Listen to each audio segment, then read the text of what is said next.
24 గంటలు లేనిది చెప్పడము, లేనిది వాగడము ఎక్కువైపోయింది. సో ఇప్పుడు ఈ ఎలక్షన్ మూమెంట్లో ఇంకా మాట్లాడేవాళ్ళు ఇలాంటి వాళ్ళు చాలామంది ఉంటారు. అండ్ మన నియోజకవర్గంలో ఉంటూ మన నియోజకవర్గంకి నీళ్లు రాకపోయినా మన నియోజకవర్గానికి నీళ్లు రావడానికి రాకుండా అడ్డుపడిన ఎమ్మెల్యేలకి సలాం కొడుతూ గులాం కొడుతూ ఉండేవాళ్ళు మన కాన్స్టిట్యున్సీలో, మన సోషల్ మీడియాలో ఇష్టం వచ్చిన మెసేజ్లు పెట్టిన వాళ్ళు ఉన్నారు. అన్నీ చూశాను, అయిపోయింది. బట్ ఎనీవే, ఇప్పుడు మనం వచ్చింది ఈ టికెట్లు, ఈ చెత్త, ఈ మాట్లాడడానికి కాదు. మనం ఫైట్ చేయాల్సింది వాటర్ కోసం. ఈరోజు Sunday, probably Tuesday or so వాళ్ళకి నేను చెప్పాను, ట్యూస్డే ఆర్ వెనస్డే వాటర్ ఇవ్వకపోతే అందరం కలిసికట్టుగా పిఏబిఆర్ రైట్ కెనాల్కి వాటర్ కోసం మనం 100% వర్క్ చేయాలి.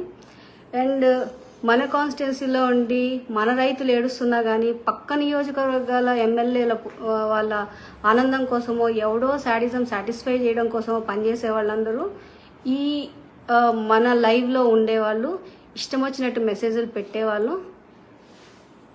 దయచేసి మీ పని మీరు చూసుకుంటే బెటరు. ఇంతకన్నా మంచి వర్డ్స్తో చెప్పడం నాకు కూడా రాదు.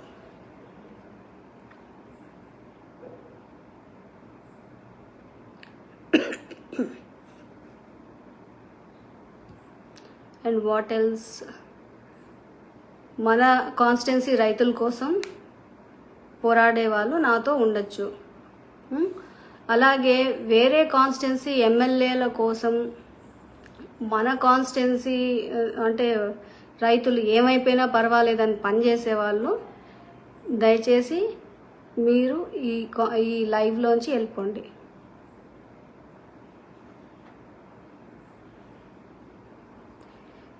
టాపిక్ టికెట్స్ కాదు, మనం వాటర్ గురించి. So you asked so many other questions. అసలు వాటర్ గురించి మాట్లాడేటప్పుడు వాటర్ గురించే మాట్లాడండి. ఇంకా రోడ్లని ఇవని చెత్తవన్నీ పెట్టకండి. సో ఎవడైనా ఇదే పని అంటే ఇంకేం పని లేదనమాట, తిన్న తరగదు, ఏం లేదు. ఇప్పుడు మనం కూడా ఒక ఉదాహరణ చూద్దాం. ఇప్పుడు మన బ్రిడ్జ్ ఇక్కడ టవర్ క్లాక్ దగ్గర ఆల్రెడీ ఉన్న బ్రిడ్జిని కొంచెం అసలు అది మీరు చూసారో లేదో, కొంచెం వెడల్పు జరిగింది. సో దానికి ఎన్నో కోట్లు ఖర్చు పెట్టారు.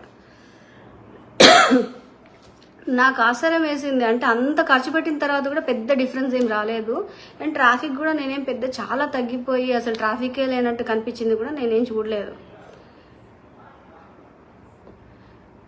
సో నేను చూసింది ఏంటంటే, రైతులకి ఖర్చు పెట్టాల్సిన నీళ్లు రోడ్లకు ఖర్చు పెడుతున్నాం.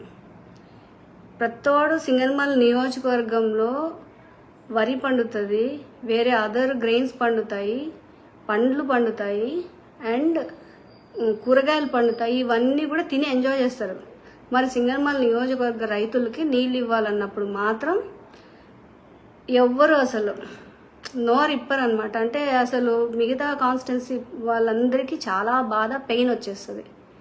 ఎందుకు వస్తుంది అంటే ఇంతవరకు ఏ ఎమ్మెల్యే ఇలా ఫైట్ చేయలేదంట, చేయకూడదంట. సో ఇంతవరకు ఏ ఎమ్మెల్యే చేయనివి నేను చేయడం చాలా పెద్ద తప్పంట. సో ఈరోజు నేను అదే క్వశ్చన్ వేస్తాను. నా దగ్గర ఎస్సీ గారితో మాట్లాడినప్పుడు ఆయన చెప్పడం ఏంటంటే, కేవలం 5.5 కోట్లతో మనం రిపేర్స్ చేసుకుంటే మొత్తం మనకు ఈ రోజు వరకు నీళ్ళు, ముఖ్యంగా నీళ్ళు అంటే మన నియోజకవర్గం కాదు, చాలామందికి యూస్ఫుల్గా యూజ్ అయ్యే వాటర్, డ్రింకింగ్ వాటరే కావచ్చు, లేకపోతే ఇంకేదన్నా వాటర్ కావచ్చు, అవన్నిటికీ ఉపయోగపడేవి.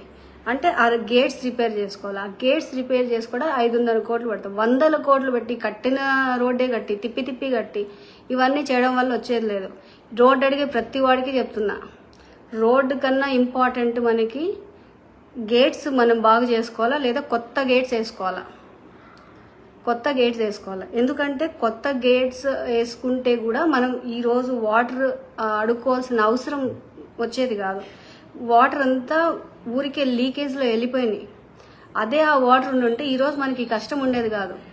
ముఖ్యంగా టెయిల్ ఎండ్లో కష్టపడింది పుట్లూరు మండల రైతులు. అండ్ ఈరోజు మనకి నీళ్లు ఉండుంటే ప్రతి ఒక్క చెరువుని మనం నీళ్ళతో నింపుకునే వాళ్ళం. అసలు అలాంటి కష్టమే ఉండేది కాదు.